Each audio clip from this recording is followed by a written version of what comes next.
In the snow-covered mountains of Akita, a father carved his lost daughter from wood, hoping love could bring her back. But grief calls to darker things. And now, when the bell rings 3 times, the wooden girl opens her eyes again. Chapter 1: The village buried in snow. The wind howled across the mountains of Akita, carrying with it a blizzard thick enough to swallow the world whole.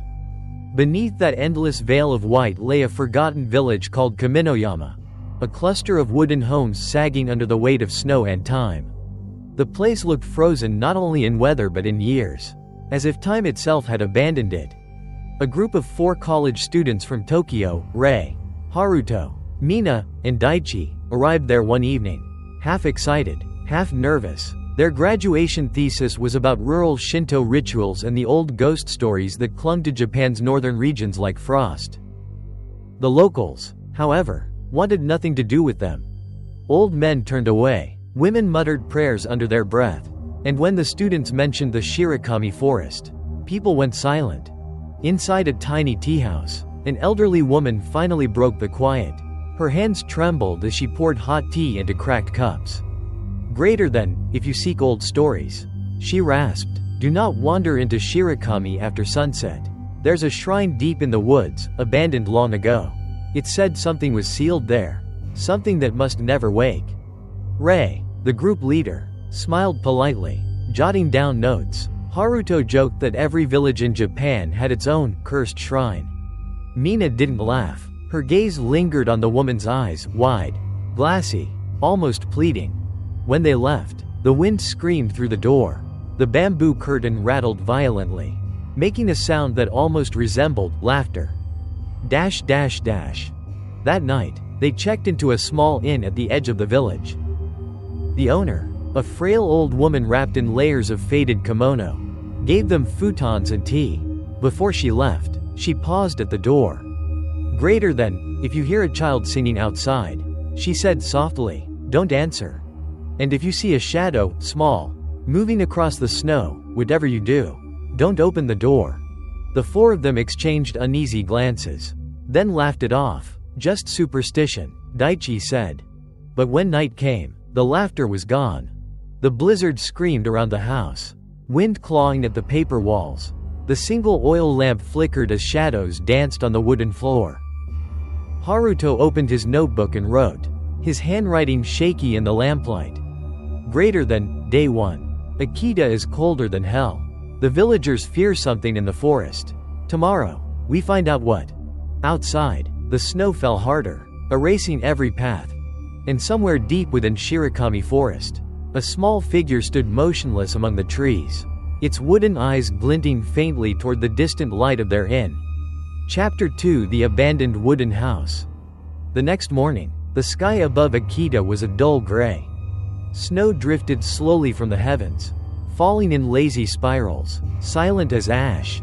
The 4 students left the inn early, their breath white in the frozen air. Rei unfolded an old map she'd bought from an antique shop in Akita City. The ink was faded, but one thing stood out, a red circle deep within the forest, labeled in clumsy handwriting. "Greater than, the shrine of wood, do not approach." Haruto's eyes gleamed. "Greater than, that's it. That's the one the villagers are so afraid of. If we find that shrine, our research will be legendary." Mina frowned. "Greater than, or cursed?" The old woman said people went missing there. Rei smiled faintly. "Greater than, myths don't hurt people. Mina, people hurt people." They followed a trail that wound into the Shirakami forest. The further they walked, the quieter it became. No birds, no rustle of branches, just the soft crunch of snow under their boots. After nearly an hour, they spotted something half buried among the trees, a house. Or what was left of one. Its roof sagged beneath layers of snow.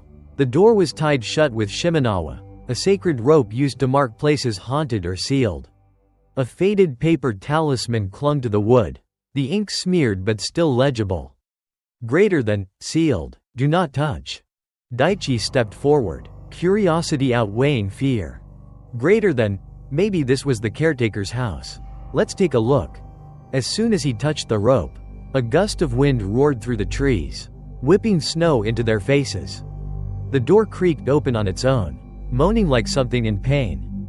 Inside, the air was stale, old incense, rot, dust, and wood that had soaked up a century of sorrow. Haruto switched on his flashlight. The beam cut through the darkness. Rows of wooden statues stared back at them, small, child-sized figures lining the walls, their faces carved in painful detail. Some smiled, some wept, some had no eyes at all. And in the center of the room, sitting alone on an altar covered in frost, was a small wooden doll, a girl in a torn kimono. Her face carved with unnatural precision. Her hair was made of black hemp threads. Her painted lips cracked with age. Mina whispered, voice trembling. "Greater than, it looks like, it's watching us." Haruto chuckled nervously, raising his camera. "Greater than, only one way to find out." The flash burst, click, and then a faint, unmistakable sound echoed through the house. A child's giggle. They froze. The sound came from somewhere inside the room, soft, playful, chilling. Rei's voice broke the silence. "Greater than, probably, the wind." They turned to leave, but Daichi couldn't resist glancing back. He stopped mid-step. The doll wasn't facing the altar anymore. It was facing the door. Facing them. Snow had drifted in from the open doorway, covering the wooden floor. And right there, leading from the altar to where they stood, were tiny footprints pressed into the snow. Each print perfectly shaped, 5 toes, but far too long. Chapter 3: Footsteps in the Snow. That night, the storm returned. The wind screamed through the forest, dragging the sound of cracking branches and the whisper of ice scraping wood. The 4 students set up camp near the edge of Shirokami, close enough to see the outline of the abandoned house through the swirling snow. They built a small fire. The flames hissed and spat, barely surviving the cold. For a while, they tried to act normal. Mina poured tea. Daichi joked about how creepy the dolls looked. But no one really laughed. The forest around them felt wrong, too still, too watchful. Rei pressed the record button on her voice recorder. "Greater than, Day 2. We found what seems to be an abandoned shrine house in the forest. Dozens of carved wooden children inside, and one central doll, a girl. Possible artifact of folk worship or sacrifice. Locals warned us not to touch anything. We'll return tomorrow to document more." Her voice cracked slightly on the last words. Later that night, when the fire had burned low, the wind died completely. Silence. A silence so deep it pressed against their eardrums. Then came a sound, soft, faint, but unmistakable. Crunch, crunch, crunch. Footsteps. Haruto sat up, every muscle in his body tense.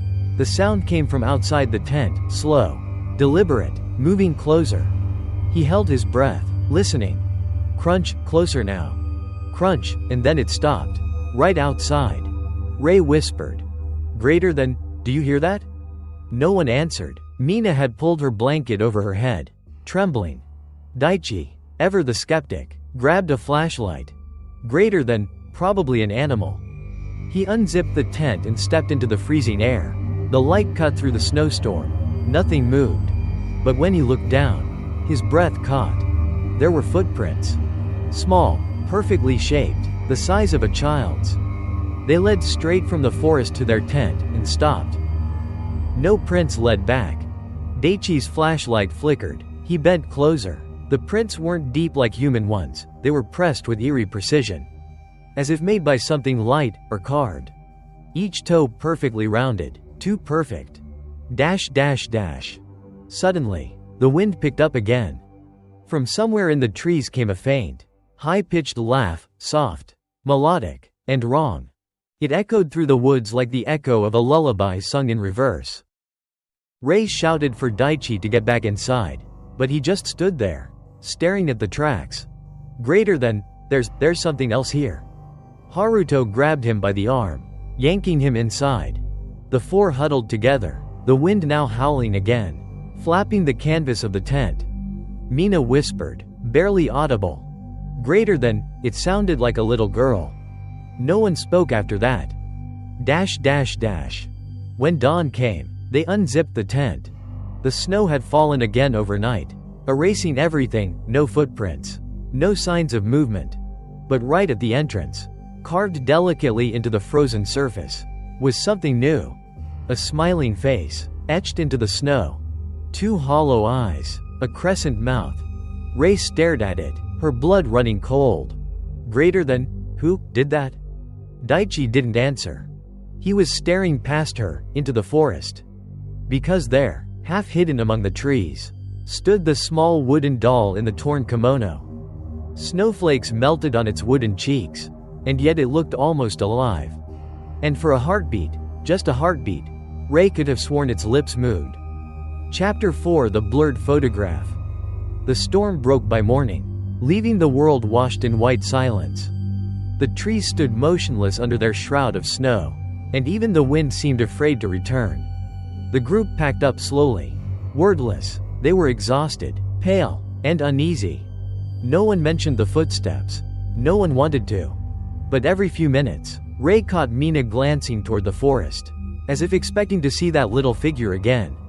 Haruto powered on his camera, his gloved hands shaking from cold and nerves. He wanted proof, something solid, something human. The camera blinked to life, and the small screen filled with photos from the day before. Snow, trees, the shrine house, the doll. At first, everything looked fine, then he froze. In one of the pictures, the doll's face looked wrong. The carved eyes, which had been dull and lifeless when he'd photographed it, were now looking directly into the lens, a deep, piercing stare that seemed to follow his gaze. "Ray," he whispered, "you need to see this." She leaned in. On the tiny display, the doll's expression was no longer blank. Its mouth had twisted into a faint, crooked smile. Behind it, in the shadows, was a faint outline, like a small figure standing just out of focus. Greater than, there wasn't anyone there, Ray said. Maybe it's a reflection. Haruto shook his head. Greater than, there was nothing to reflect. I used the flash inside a dark room. This shouldn't be here. He tried to zoom in. The camera screen glitched, flickered, and filled with static. Then, without warning, the image zoomed closer on its own. The doll's face filled the frame, eyes growing darker, the smile widening slightly with every flicker. The sound that came from the speaker was faint but unmistakable. A child's laugh, crackling through the static. Haruto ripped the battery from the camera. The screen went black. That night, Daichi fell ill. He said he felt someone touching his shoulder while he slept, whispering just above his ear. Greater than, she's crying again, she's cold. His fever rose through the night. By dawn, he was pale and drenched in sweat, mumbling incoherently. Mina wiped his forehead, whispering prayers she barely remembered. Ray stared at the camera sitting on the table. It was still off, the lens cracked, yet, when she looked closer, she swore there was frost forming inside the glass. She turned to Haruto. Greater than, delete the pictures. All of them. He nodded, inserted the battery again, and scrolled through the gallery. But every file was gone, except one. A single photo remained. It showed the doll, sitting in the center of the abandoned house. The altar behind it glowed faintly from the camera's flash, and down its wooden cheeks were 2 long streaks of water, gleaming like tears. At dawn, Daichi's fever broke. He woke briefly, eyes distant and glassy. Ray leaned in close. He whispered, voice dry and trembling. Greater than, the girl, she's crying, because she can't find her father. Then he fell back into a restless sleep. Outside, the snow began to fall again, slow, silent, endless. And from deep within the forest, a faint sound echoed through the trees. Click. The sound of a camera shutter. But no one was holding a camera. Chapter 5: The Carpenter's Curse. By the next morning, the village had grown silent again. Snow felt thick as feathers, muffling every sound. Ray and the others decided to leave the forest and return to Kaminoyama, desperate for answers. When they mentioned the doll to the villagers, people turned away, muttering prayers under their breath. No one wanted to speak until an old man named Genzo, who lived alone at the edge of town, called them inside. His home was dimly lit, the air thick with incense and smoke from a small coal stove. He stared at them for a long time before speaking, his voice as dry as cracking wood. Greater than, you've seen it, haven't you? He said. The wooden girl in the forest. The one that watches. Ray nodded.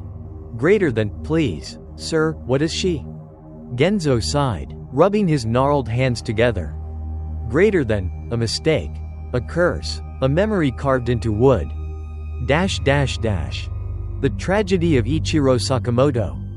Long ago, over a century past, there was a carpenter named Ichiro Sakamoto. A craftsman so skilled that people said the gods guided his hands. He built shrines, carved statues of deities, even toys for the children of the village. But one winter, a blizzard swallowed Kaminoyama. His only daughter, Aiko, disappeared in the snow while bringing him food to his workshop. They found nothing but her tiny shoe, half buried in blood-stained ice. Ichiro went mad with grief. For weeks, he shut himself inside his workshop, refusing food or sleep. The villagers said they heard him talking to someone at night. When spring came, he emerged carrying a wooden doll, carved to look exactly like Aiko, every strand of hair, every line of her smile. He placed it on his altar and prayed every day, begging the gods to let his daughter's soul return. And one night, she did. At first, the villagers heard laughter again from Ichiro's home, soft, playful, like a child at peace. But then came the screaming. When they finally forced the door open, they found Ichiro kneeling before the doll, eyes wide in terror, blood streaming from his mouth. The doll sat in front of him, its wooden hands stained red. On the wall, scrawled in charcoal, were his last words. Greater than, she came back, but she isn't my daughter anymore. The villagers sealed the house with ropes and sacred talismans, praying to keep the spirit trapped inside. But some said the girl's soul never rested. Each time someone disturbed the seal, the doll would wake again, and someone in the village would vanish. Genzo looked at the four of them with eyes full of warning. Greater than, when you touched that house, when you took that picture, you opened it again. Daichi began to tremble. Greater than, you mean, we brought it back? Greater than, no, Genzo whispered, she was never gone, she only needed to be remembered. A cold gust slipped under the door, snuffing out the oil lamp. The old man froze. Then came a soft, rhythmic sound on the other side of the wall. Knock, knock, knock. Slow, small, like the tap of wooden fingers. Mina clutched Ray's arm. Genzo's voice cracked, barely above a whisper. Greater than, she knows we're talking about her. Ray turned her head toward the window, and her heart stopped. On the frosted glass, a tiny handprint was pressed against the pane, the fingers trailing downward, leaving streaks of melted ice. Chapter 6: The Breathing Forest. By evening the snow had thickened again, sealing the roads in silence. Inside their in-room, the four students sat huddled around a single lamp. Nobody spoke of the handprint on Genzo's window. They all knew what it meant. The thing from the forest had followed them back. Mina stared at the flame until her eyes watered. Greater than, it isn't over. Is it? Ray shook her head. Greater than, no. It started the moment we touched that house. The wind outside changed pitch, long, low, almost human. Each gust seemed to carry a whisper through the cracks of the shutters. Haruto stood, restless. Greater than, we need to go back. I left my camera there. If we can record what's happening, maybe someone will believe us. Daichi's fever had returned, his skin pale as wax. He looked up weakly. Greater than, don't go back there. She's calling you by name. Into the woods. The next morning, Haruto went anyway. Ray and Mina followed, refusing to let him go alone. They trudged through the endless white, every tree identical, every step a whisper. When they reached the shrine clearing, the air felt thicker, heavy, as if the forest were holding its breath. The house looked smaller than before, half buried in snow. But something had changed. The trees around it were closer, leaning inward, as though they had grown overnight. reaching toward the structure like a cage. Haruto stepped forward. Greater than, it's like the forest moved. Rei swallowed hard. Greater than, forests don't move.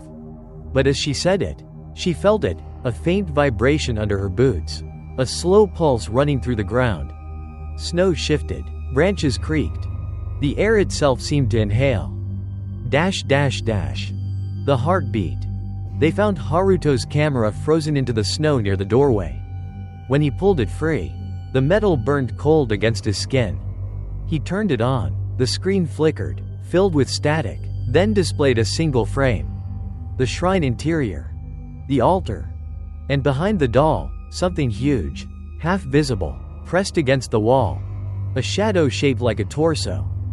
And it was moving. The camera glitched again. A new image appeared, the same altar. Now empty. Mina's breath caught. Greater than, where's the doll? The answer came as a sound from behind them. A faint crack, like wood splitting under weight. They turned. The nearest tree shuddered, bark splitting open down its length. From the gash slid a small wooden hand, fingers flexing. Then another. Rei screamed. Dozens of trees around them began to move, groaning, bending. Tiny hands, tiny faces pressed from within the trunks, mouths opening soundlessly. Each exhalation released clouds of frost that looked disturbingly like breath. The forest awakes. Haruto stumbled backward, camera still rolling. Greater than, it's her, she's inside everything. The ground heaved, roots burst from the snow, twisting like veins, snaring his legs. Mina tried to pull him free, but the roots tightened, dragging him toward the nearest tree. Greater than, Rei, help me. Rei grabbed his arms, pulling with all her strength. For a heartbeat, she thought she'd won, until the bark beneath them split wider and a child's face emerged from the trunk. Its eyes hollow, its mouth whispering. Greater than, stay with us. The roots yanked. Haruto was gone. The tree closed, the crack sealing like a wound. Only his camera remained, half buried in the snow, still recording. The lens caught Mina's horrified face as she collapsed to her knees, screaming his name. The whispering snow. Rei pulled Mina away, dragging her through the drifts until the forest finally thinned and the outline of the village appeared. They collapsed near the Torii gate, gasping. Behind them, the woods were silent again, no wind, no movement. But the silence was worse than the noise. From somewhere deep inside the forest came a long, slow sigh. The trees shifted ever so slightly, as if exhaling. And then, faint but clear, came a child's voice. Soft, almost tender. Greater than, he's not cold anymore. Snow began to fall again, covering their tracks, erasing every sign of what had happened. The forest had taken another breath. Chapter 7: The Diary of the Mad Caretaker. The snow never stopped. It fell for 3 straight days, swallowing every sound in the village. No one came near Shirakami Forest anymore, not after what happened to Haruto. Rei and Mina stayed inside the inn, haunted by the same silence that had taken him. They barely spoke. Sometimes, in the middle of the night, Mina thought she heard footsteps in the hallway, slow, dragging, like someone made of wood and sorrow. On the 4th morning, Rei couldn't take it anymore. Greater than, we need to go back, she said. We need to know what's happening. Haruto's camera is still out there. Mina hesitated, her eyes hollow. Greater than, what if we find more than that? Rei looked out through the frosted window toward the tree line. Greater than, then at least we'll know what killed him. The shrine once more. By dusk, they were back at the shrine. The path was half gone, the snow waist deep. The forest was still, too still. Even the wind seemed to hold its breath as they crossed the broken Torii gate. Inside the collapsed shrine, the smell hit them first: mold, incense, and something else, something that had once been human. Rei lit a candle.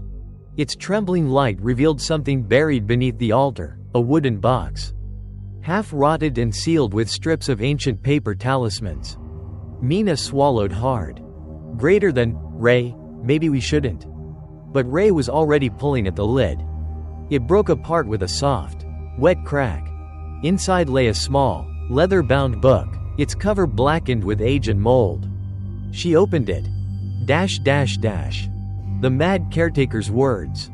The first page was written in a shaky, fevered hand. Greater than, third night in the shrine. They told me to guard the spirit until the ritual is complete. But each night, I hear footsteps around the altar.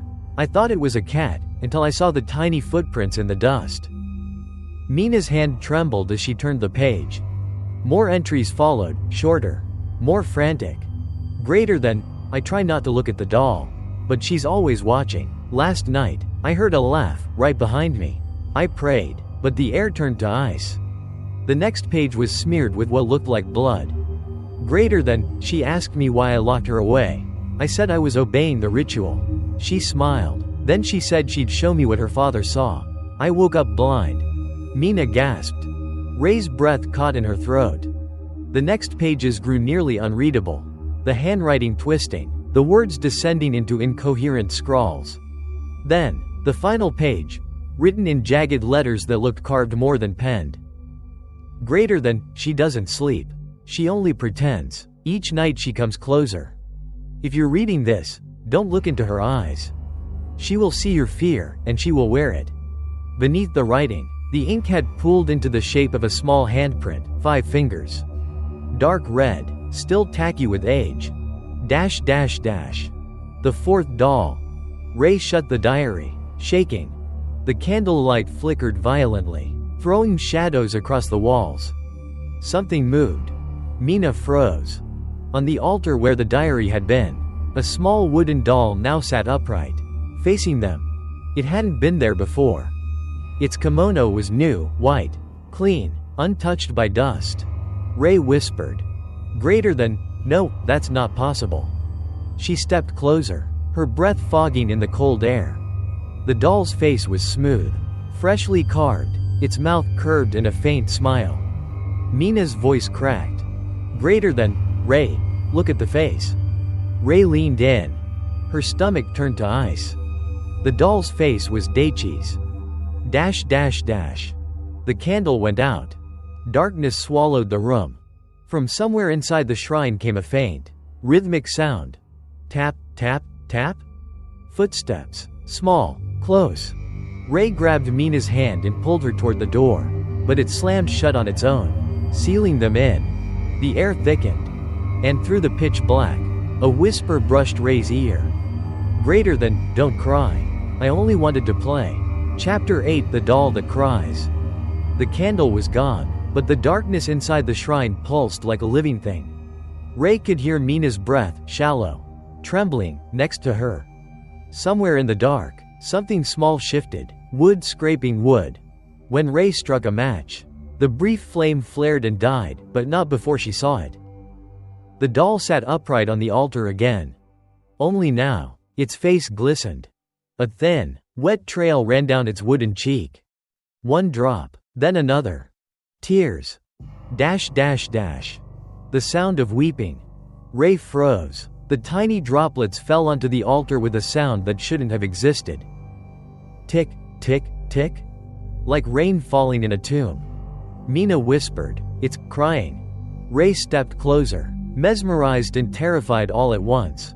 The doll's head tilted slightly, as though listening. Then, from deep within the shrine, came a low hum, soft, almost a lullaby.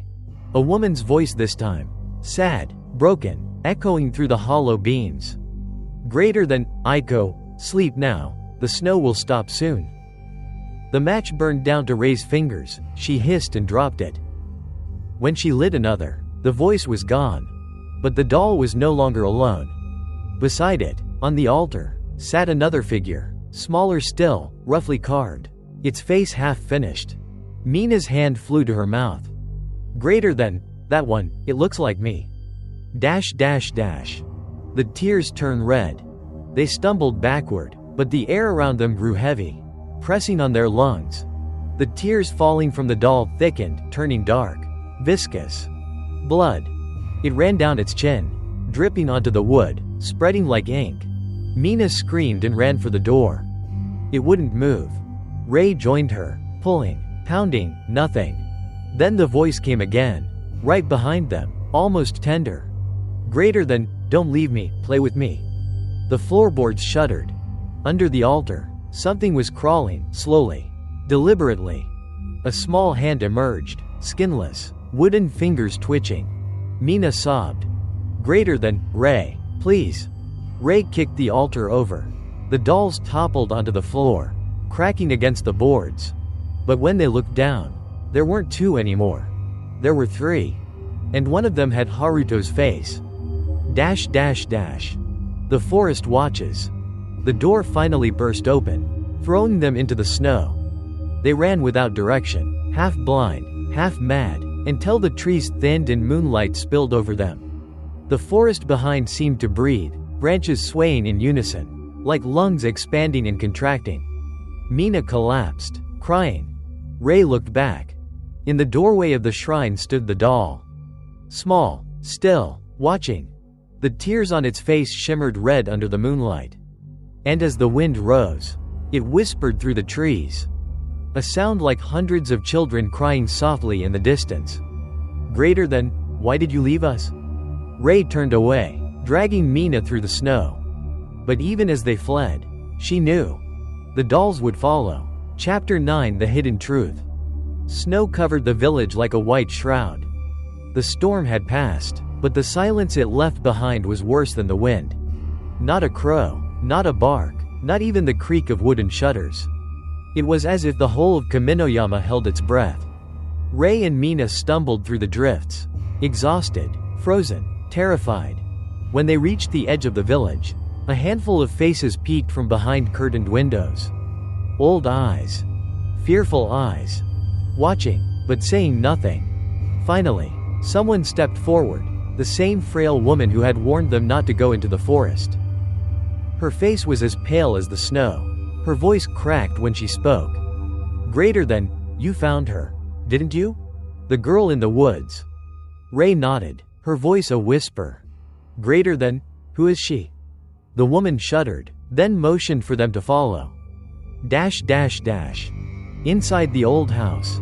The air inside was thick with the smell of smoke and cedar. On the walls hung faded paintings, mountains, shrines, and a child standing beside a man holding a chisel.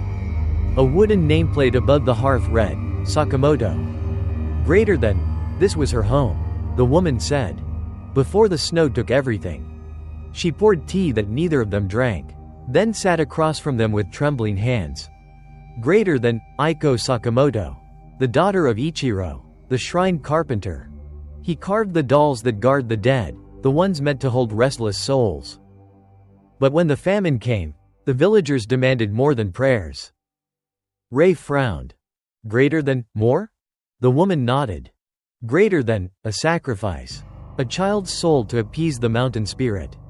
The elders said Aiko was chosen, pure, born under the winter moon. Mina's voice broke. Greater than, they killed her. Greater than, they called it salvation. The woman whispered. They froze her body in the forest, believing her spirit would melt the snow. The father's sin. Tears welled in the old woman's eyes. Greater than, her father found her the next morning. He buried her under the roots of the oldest cedar tree. Then he carved a doll in her likeness, wood soaked in his own blood. He believed her soul would return to him that way. She stared at her shaking hands. Greater than, but love can turn to poison when mixed with grief. The spirit that came back was not his daughter. Ray felt the chill crawl up her spine. Greater than, so he sealed her? The woman nodded slowly. Greater than, he begged the gods to bind her within the wood. He carved hundreds of dolls to contain her fragments, scattering them throughout the forest. That was the beginning of Shirokami's curse. Mina whispered, almost to herself. Greater than, every doll is a piece of her soul. Greater than, yes, the woman said, voice trembling. And every time someone disturbs them, she wakes, a little more. The last guardian. Ray's throat tightened.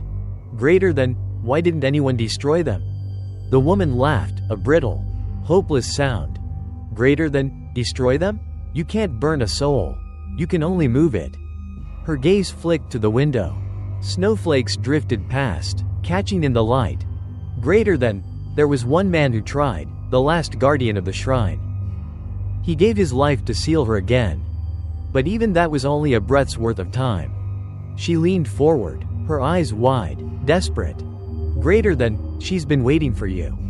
For all of you who remembered her story. You brought her name back into the world, and now she's awake. The teacup in front of Ray cracked. The air temperature dropped so suddenly that frost bloomed across the table. From outside came a faint sound, a soft, rhythmic coughing laugh, like a child pretending to cry. Mina turned toward the door, her face pale. Greater than, Ray, look. Through the snow-frosted window pane, a small figure stood in the street. A girl in a white kimono. Her black hair hung like silk curtains around her face. And even from that distance, they could see she was smiling. The old woman whispered. Greater than, don't look into her eyes. Too late. The girl raised her hand and pressed her palm against the glass. A faint, perfect handprint bloomed across it, and from the center of her palm, a single drop of red slid down the window, staining the snow beneath. Chapter 10 Death in the Snow.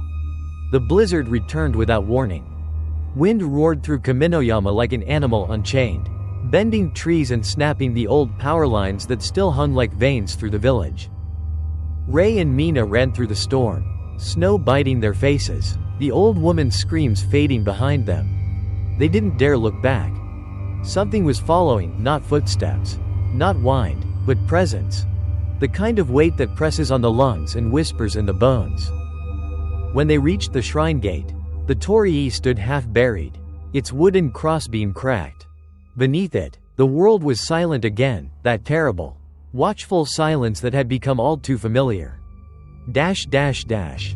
The blood in the ice. Mina stumbled first, her foot caught on something hard beneath the snow. She knelt, brushing the ice away, and froze. A hand. Small, wooden, the fingers reaching upward as if still trying to grasp life. The rest of the body was buried deeper, its kimono torn, its face hidden. But Ray didn't need to see. She knew. Greater than, Daichi? His name came out as a sob. His camera bag lay a few feet away, half covered in snow. Inside, the lens was shattered, but the last photo was still visible on the digital screen. A girl's face. Smiling. Too close to the camera. The timestamp on the corner read 3:07 a.m., long after he should have been asleep.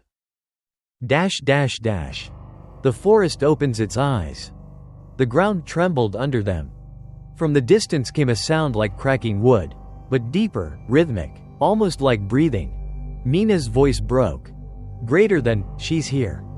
The trees swayed though there was no wind. Shadows moved through the snow. Dozens of them, all small, all child-sized. And above the howl of the storm came that laughter, faint, layered, endless. Ray turned to run, but Mina wasn't moving. She stood frozen, staring toward the shrine entrance. Greater than, Mina? Mina's lips parted. Greater than, she looks like me. Out of the white haze stepped a little girl, the doll. But alive, flesh and wood fused together. Her skin gleamed like lacquer, her eyes hollow as winter. She walked barefoot through the snow, leaving behind no footprints. Greater than, why did you leave me? She whispered. Ray grabbed Mina's arm. Greater than, don't look at her. But Mina was already crying, stepping forward. Greater than, I'm sorry. I didn't mean to. The girl's expression softened, almost tender. She reached out and touched Mina's face with a small, cold hand. For a moment, everything went still. Then Mina convulsed, arching backward, a scream ripping through the storm. Her skin turned pale as frost, veins darkening, eyes glazing white. The doll's face cracked open in a smile, and Mina's body fell to the snow with a sound like shattering glass. Ray fell to her knees beside her.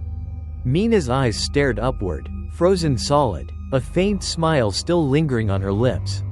From her cheek, a single tear of blood slid down and froze mid-drop.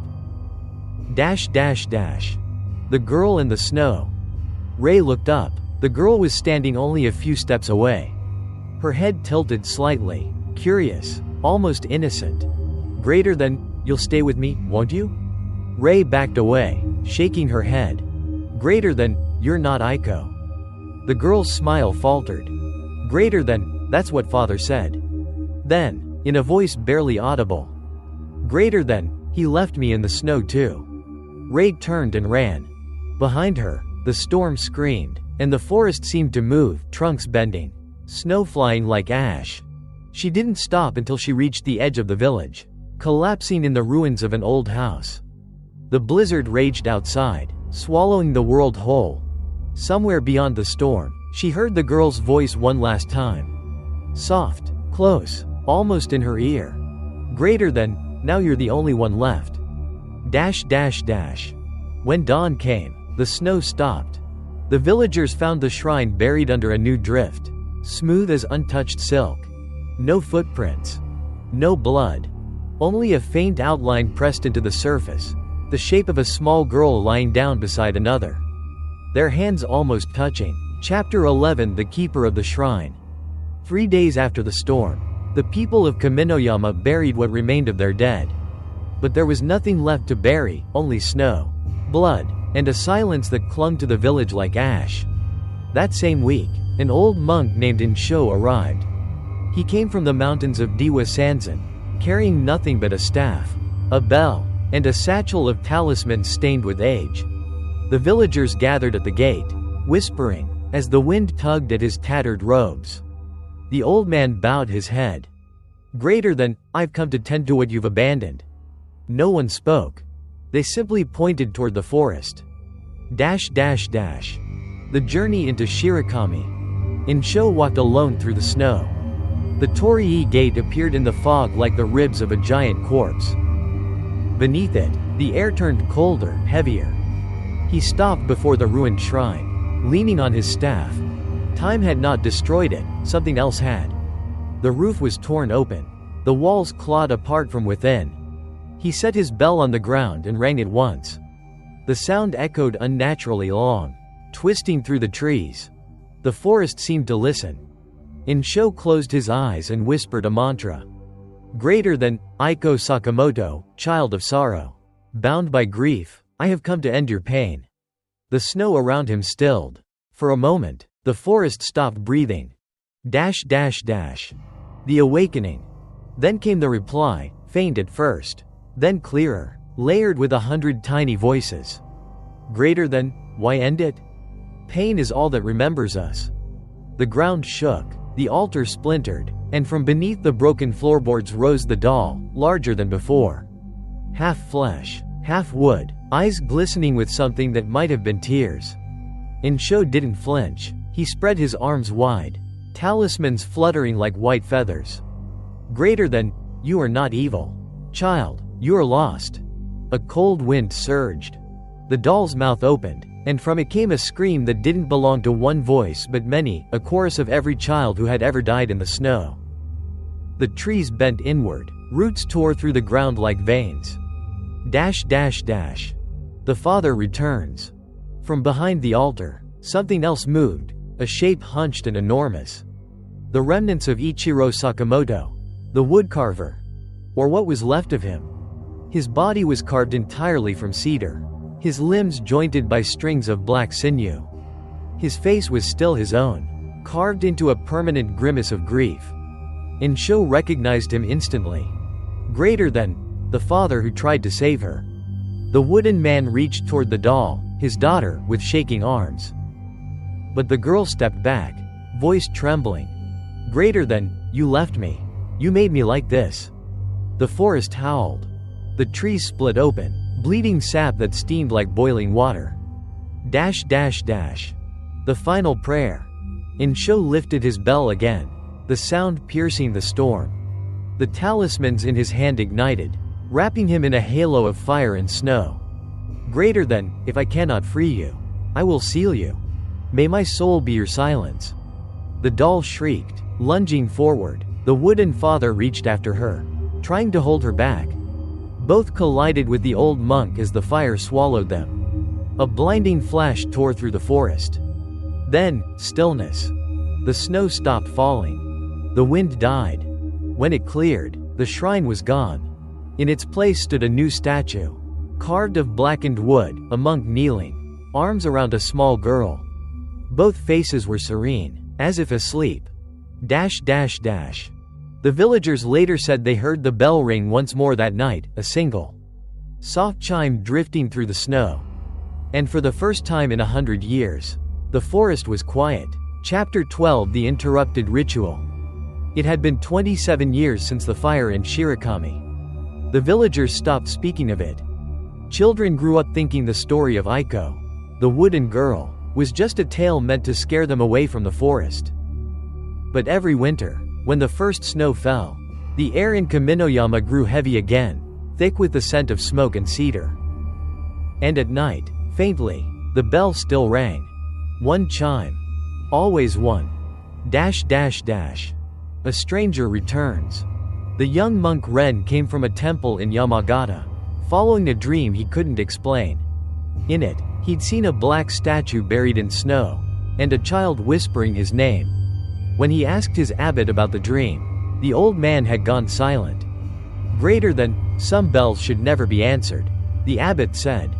If the forest calls you, walk away. Ren didn't. He arrived in Kaminoyama at dusk, his sandals crusted with frost. The villagers still recognized the prayer beads, the robe, the staff, symbols of the man who'd vanished there decades before. One woman met his eyes and whispered, "Greater than, you're not the first to come for her. The last one stayed forever." The black statue. Ren followed the old path into the forest, where snow muffled even his heartbeat. The trees were taller now, older, but he felt watched every step of the way. At the center of the clearing stood the statue, black wood polished by wind and time. A monk kneeling, arms around a child. Both faces serene, both half buried in snow. He brushed the snow from the monk's face. Underneath the ice, faint cracks had formed, thin lines across the wood, like veins.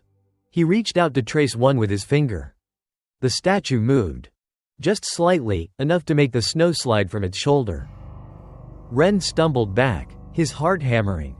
Greater than, impossible. Then he heard it. From deep within the trees, the soft sound of a bell. One chime. Then another. And behind it, a whisper like wind through a child's teeth. Greater than, help me.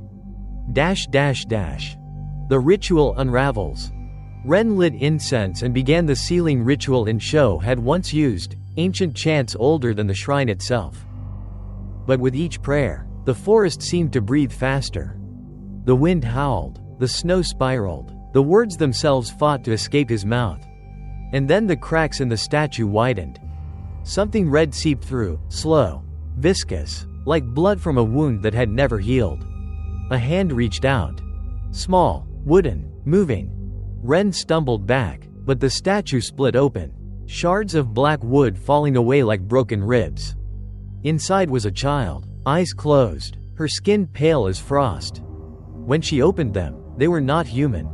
Greater than, you came for me, she whispered.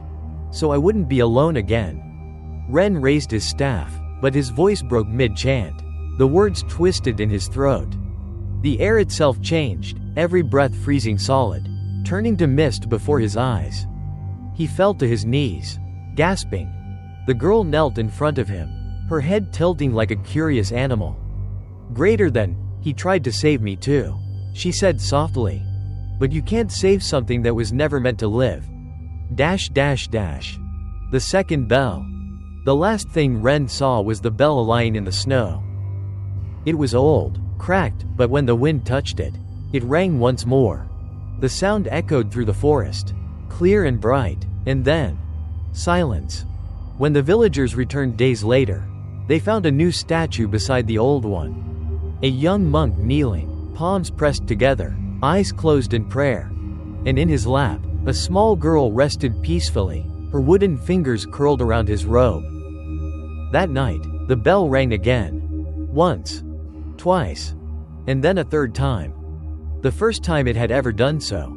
Chapter 13 The Sound of the Third Bell. Tokyo. Winter again. The city glowed under layers of neon and frost. Trains rattled overhead, vending machines hummed in alleys, and the streets never slept. But in one corner of Ueno district, just past the museum gardens, stood an exhibition few people noticed.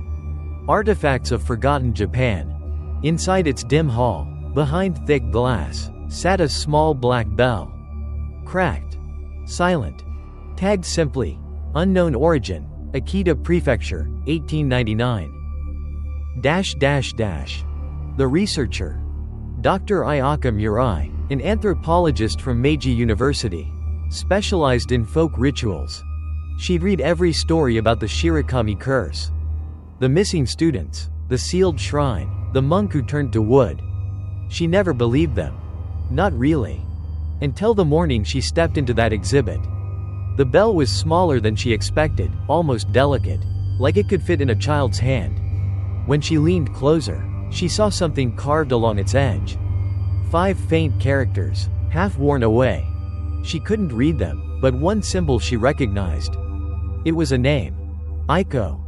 Her breath fogged the glass. For a heartbeat, she thought she saw her own reflection blink, but her eyes hadn't moved. The first rain. That night, Ayaka stayed late to finish her notes. The museum was empty. Only the hum of the heaters filled the silence. She passed the bell again on her way out. And it rang. Once. Soft. A single, crystal note that cut through the air like a whisper underwater. She turned, heart pounding. The glass case was closed. No one was there. The sound faded, but the lights above flickered. For a split second, every bulb turned cold blue, casting shadows that didn't belong to her. The temperature dropped. Ayaka ran. Echoes. Over the next week, small things began to change. Her apartment smelled faintly of wet wood. The mirrors fogged even when the room was cold. And every morning, she found tiny wet footprints leading from the window to her desk. Her students noticed the exhaustion in her eyes. Greater than, "Sensei, are you okay?" She smiled, too tired to lie. Greater than, "Just not sleeping." That night, she dreamed of snow. She was standing in a forest she didn't recognize, surrounded by wooden statues of children. They were whispering, their mouths filled with frost. At the center stood a small girl in white, her hair black and tangled. She held the cracked bell in her hands. "Greater than, do you hear it too?" the girl asked. "The third bell means I'm awake." Ayaka woke gasping, her sheets damp with melted snow. The museum closes. The next morning, security footage from the museum showed something impossible. At 7:30 p.m., the lights went out across the exhibit halls. Cameras flickered for 20 seconds. When they came back online, the glass case holding the bell was empty. The only thing left behind was a handprint, small, perfect, pressed into the inside of the glass. That evening, Ayaka received an unmarked envelope at her university office. Inside was a single photograph. A statue of a young monk kneeling beside a child. Snow covered both their faces. Scrawled in red ink at the bottom were 3 words. Greater than, the bell rang. The third sound. That night, across Tokyo, the city's power grid flickered. Lights dimmed, screens glitched, alarms failed. And somewhere beneath the static, faint but clear, came a sound carried through the cold air. Chime. Chime. Chime. 3 times. In the morning, snow fell over Tokyo for the first time that winter. By dawn, the bell had been found again. Lying in the middle of the museum floor, perfectly clean, perfectly still. And from the cracked metal, a thin voice whispered, "Greater than, Father said I could play anywhere now." Chapter 14 The Silence of Akita. Snow fell again in Akita. It always did, but this time it fell too early. Too heavy, too quiet. Villagers said the air had changed, that sound no longer carried like it used to. Voices dulled. Bells didn't ring, even dogs refused to bark. It was as though the world itself was holding its breath. The reporter, Takeshi Mori, a journalist from Sendai, arrived in Kaminoyama after hearing rumors of the third bell, a ghost story spreading online. The thread spoke of a doll's curse, of children seen in mirrors, of a city where the snow never melted. He didn't believe it. He believed in evidence, not myths. But when he stepped off the train, the silence hit him like a wall. Even the wind didn't whistle through the station's broken windows. He interviewed the locals, one by one. All said the same thing. Greater than, it started after the bell rang 3 times. One woman whispered, greater than, she's awake again. The girl of the wood, the one the monk couldn't keep asleep. The village without echo. By dusk, Takeshi reached the edge of Shirakami Forest. It had been decades since anyone dared to enter. Yet the snow there looked untouched, smooth, perfect, almost sculpted. He took a single step into the clearing. The crunch of snow beneath his boot made no sound. His breath fogged the air, but even that was silent. The deeper he walked, the more wrong everything felt. Trees leaned closer than they should. The sky above dimmed without reason. And then, he heard it, or rather, felt it. A low, slow pulse. Like the world breathing in reverse. The forgotten shrine. He found the remains of a shrine, half buried under layers of ice. Inside, 2 statues stood fused together by frost, a monk and a child. But next to them was something new. A third figure. Rougher, newer, unfinished. The face was blank. And at its base, a small bell, old, cracked, black with soot. Takeshi reached for it, his hand trembled, but curiosity won. The moment his fingers brushed the metal, the silence shattered. The bell rang. Once. Twice. Then. Chime. A third time. The air convulsed. Snow exploded upward in a spiral. Every tree in the forest groaned like it was alive. The monk's statue cracked down the middle. And from within the ice, something began to move. The return. A girl stepped out. Small, pale, barefoot. Her kimono was soaked in blood that never melted. She looked up at him with eyes that reflected no light. And when she smiled, the forest fell silent again. Greater than, I was waiting for you, she said. You're the one who remembers me now. Takeshi stumbled backward, dropping the bell. It rolled across the ice and came to rest at her feet. The girl knelt, picked it up, and pressed it against her chest. Greater than, father said I should never stop playing. The forest exhaled, a breath of wind that carried hundreds of voices whispering in unison. Greater than, Aiko. The next morning, Akita Prefecture reported an electrical blackout spanning 50 kilometers. The cause was never found. But residents in several towns claimed they heard something strange around midnight. The sound of a bell, ringing softly through the snow. Once. Twice. 3 times. Then, nothing. And in that nothing, a silence deeper than death itself. Chapter 15 The Last Snowfall. Tokyo, 1 year later. The snow came early.